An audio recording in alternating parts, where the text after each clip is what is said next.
Hi guys, మార్కెట్కి కూరగాయలకి వెళ్ళినప్పుడు బీట్రూట్ కనిపిస్తే దాని దగ్గరికి కూడా వెళ్ళరు కొంతమంది, ఎందుకంటే ఎక్కువ వెరైటీస్ చేయలేమని. ఈసారి తెచ్చుకొని చక్కగా ఇలా ట్రై చేయండి. ఇలాంటి ఫ్రైస్ అప్పుడప్పుడు చేసుకుంటే హెల్త్కి ఏం కాదులేండి. అయితే ముక్కలుగా కట్ చేసుకున్న బీట్రూట్ని అయితే ఇలా ఆయిల్లో అయితే వేయించుకుందాం. బాగా డీప్ ఫ్రై అయితే చేసుకోవాలి. ఫస్ట్ అయితే బాగా పింకిష్ కలర్లో ఉంటాయి, తర్వాతకి కలర్ చేంజ్ అయిపోతాయి.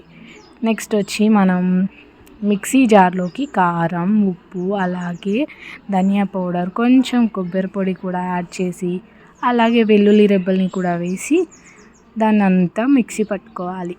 ఇప్పుడు స్టవ్ పై పాన్ పెట్టి ఆయిల్లో కొన్ని పల్లీలు, అలాగే కరివేపాకు, ఎండుమిర్చి, ఇంకా ఆవాలు, జీలకర్ర కూడా వేసి ఇప్పుడు అవి వేగాక మనం డీప్ ఫ్రై చేసుకున్న బీట్రూట్ని అయితే ఒకసారి వేసుకుందాం. అది వేసాక మనం మిక్సీ పట్టి పెట్టుకున్న కారం మిశ్రమం ఏదైతే ఉందో అది కూడా యాడ్ చేసుకుందాం. ఇది యాడ్ చేసి కాస్త కలిపాక వేడి తగిలాక మనకు ఆ వెల్లుల్లి ఫ్లేవర్ స్మెల్ అలాగే వస్తుంది. అసలు అక్కడే తినేసేయాలి అన్నంత అనిపిస్తుంటుంది.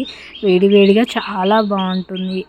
రైస్లోకి సైడ్ డిష్గా కానీ, చపాతీ, రోటీలోకి కానీ సూపర్గా ఉంటుంది. అప్పుడప్పుడు ఏం కాదండి డీప్ ఫ్రైస్ తినడం వల్ల.